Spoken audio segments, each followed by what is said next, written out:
महात्मा बुद्ध के द्वारा दिए गए दो ऐसे वरदान जिससे हमें जीवन जीने की सीख मिलती है, जिसे हम इस कहानी के माध्यम से जानेंगे। एक बार महात्मा बुद्ध अपने शिष्यों के साथ तीर्थ यात्रा के लिए जा रहे थे। चलते चलते रास्ते में एक गांव आया। महात्मा ने कहा, आज का विश्राम इसी गांव में करते हैं। यह कहकर शिष्यों सहित उस गांव में चले गए। गांव के लोगों ने महात्मा को देखा तो बड़े प्रसन्न हुए और महात्मा के लिए बहुत अच्छा आसन लगाया। सभी अपने अपने घरों से अच्छा अच्छा पकवान बनाकर लाए। रात होने पर सभी बच्चे, बड़े, स्त्रियां महात्माओं के पैर दबाने लगे और आराम से बैठकर ज्ञान की बातें सुनते रहे। सुबह हुई तो महात्मा बुद्ध ने गांव वालों से कहा, अच्छा, अब हम चलते हैं। आप सभी हम जाने की अनुमति दें। गांव वालों ने कहा, महाराज, एक दिन तो और रुकिए। लेकिन महात्मा ने कहा, नहीं बच्चों, अब हम जाते हैं, कभी फिर आएंगे।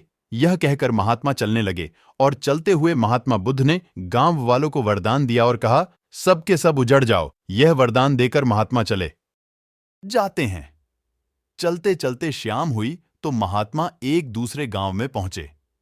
वहां पहुंचते ही बच्चों का बड़ा सा झुंड दौड़ा आया और महात्माओं को चारों तरफ से घेरकर कोई मिट्टी फेंकता है तो कोई कीचड़ फेंकता है। शोर मचाने लगे। महात्मा लोग बड़ी मुश्किल से उनसे पिच्छा छुड़ाकर एक जगह गए और जो अपने पास फटा पुराना कंबल था बिछाकर बैठ गए। काफी देर बाद गांव के कुछ बड़े व बूढ़े आए। वे सब भी महात्माओं को देखकर हंसने लगे और मजाक उड़ाने लगे। एक जवान ने तो महात्माओं का कंबल ही छीन लिया और कहा, इनके क्या काम आएगा, कम से कम मेरी भैंस तो उड़ेगी। वे महात्माओं का अपमान करते हुए चले गए। महात्माओं ने भूखे प्यासे रहते हुए बड़ी मुश्किल से रात बिताई। सुबह होते ही महात्मा चलने लगे और चलते हुए महात्मा बुद्ध ने गांव को वरदान दिया कि सब के सब बसे रहो।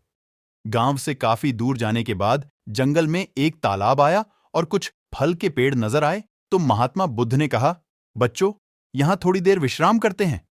वहां महात्मा लोग फल खाते हैं और तालाब का शीतल जल पीते हैं। तब एक शिष्य ने कहा, महात्मा, क्षमा करे, हमें एक बात खटक रही है। आप नाराज न हो तो हम पूछ सकते हैं।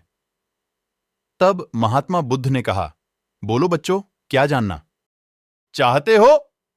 शिष्य ने कहा, महात्मा, जिस गांव में हमारी अच्छी सेवा हुई वहां के कितने अच्छे लोग थे। उन लोगों को तो आपने वरदान दिया कि उजड़ जाओ, और जिस गांव में हमारा अपमान हुआ उन लोगों को आपने वरदान दिया कि बसे रहो। ऐसा क्यों महाराज? तब महात्मा बोले, देखो बच्चों, पहले गांव में कितने अच्छे विचारों के आदमी थे। वह आदमी उजड़ जाएंगे तो दुनिया के कोने कोने में फैल जाएंगे और जहां भी जाएंगे सभी को अच्छे विचार सिखाएंगे। इसलिए मैंने उनको उजड़ जाने का वरदान दिया।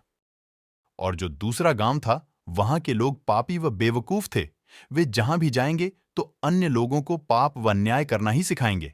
इसलिए उनका एक जगह ही टिका रहना ठीक है। इसी कारण मैंने उनको वरदान दिया कि बसे रहो। महात्मा की बात सुनकर सभी शिष्य अत्यधिक प्रभावित हुए। दो वरदान। कहानी आपको कैसी लगी, कृपया कमेंट के माध्यम से जरूर बताएं।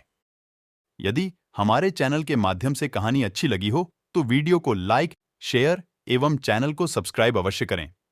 साथियों, आपका दिन मंगलमय हो। कल फिर मिलेंगे अगली कहानी के साथ।